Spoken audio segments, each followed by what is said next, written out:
first of all, what is the law of one vibe? Like when I say that, to me, that represents the overview vibe or the cosmic vibe, where we're looking at our progress and we're looking at our lives and we're looking at the intention of sessions like these from a more expanded point of view, from an outside of the box point of view, from a beyond this incarnation point of view, from a more cosmological point of view. And the benefit of zooming out is it puts things in perspective. It allows you to course correct with less distortion, less detours, less time consuming, which is helpful because from the point of view of this incarnation, time is precious. We only have so much of it, so there's only so much experience that can be squeezed into a single incarnation. Obviously, from the incarnational point of view, you're underneath the clouds. It's like if you picture a mountain, the base of the mountain, looking at the mountain from the worldly point of view or the incarnational point of view, especially third density incarnation, with the veil there, the veil being represented by the layer of clouds.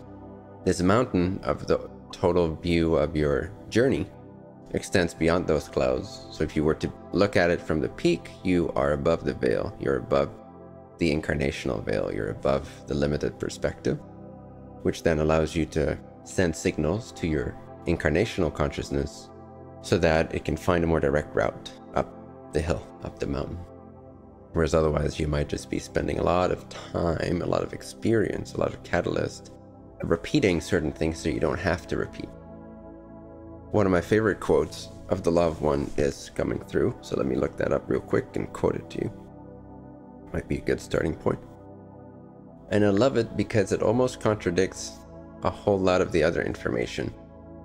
Not so much that it contradicts it, but a lot of the Law of One stuff is about the journey, and it's about where we're at as human beings, and it's about sort of that progressional path of step-by-step understanding the self, accepting the self, etc., which is good.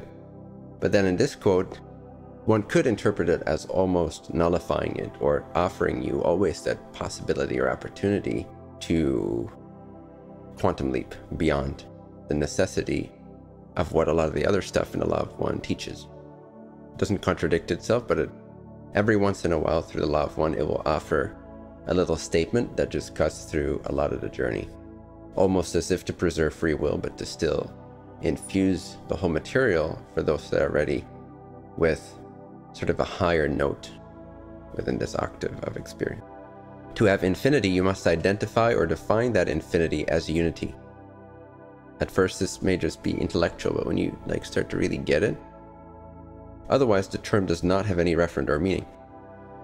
Because if you imagine infinity, even if you're just using the mind, which is used to space and time, if you imagine infinite space and infinite time, with the emphasis on the word infinite, which means like truly endless, infinite, then if you introduce the concept of manyness or two, to keep it simple, of two-ness, duality, say that there would be another infinity, then that would nullify, that would cancel out the meaning of the word infinity.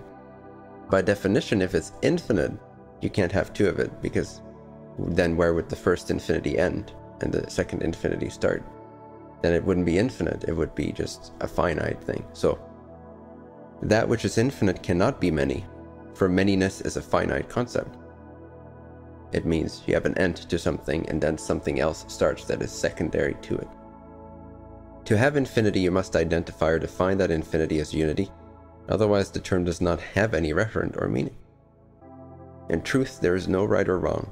There is no polarity, for all will be, as you would say, reconciled at some point in your dance through the mind-body-spirit complex, which you amuse yourself by distorting in various ways at this time.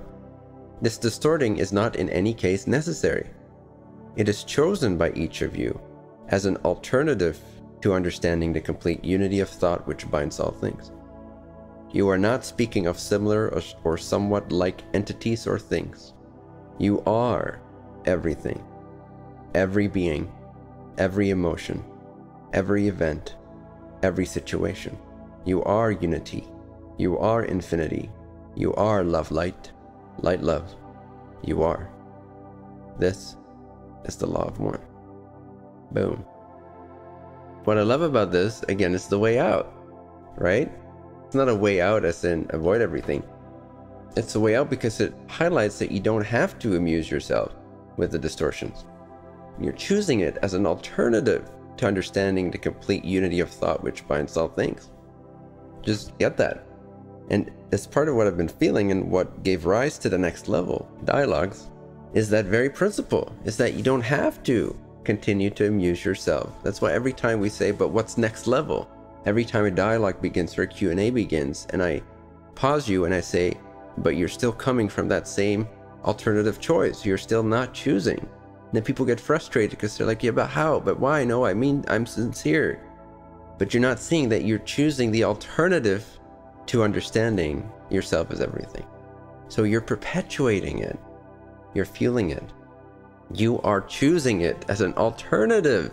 It's your choice to amuse yourself with distorting mind-body-spirit complex journey. You don't have to. It's not in any case necessary. It's not necessary. That's the next level message. It's not necessary to distort. To amuse yourself with distortions is not in any case necessary. It's chosen by each of you as an alternative to understanding the complete unity of thought which binds all things, or simply the complete understanding of unity.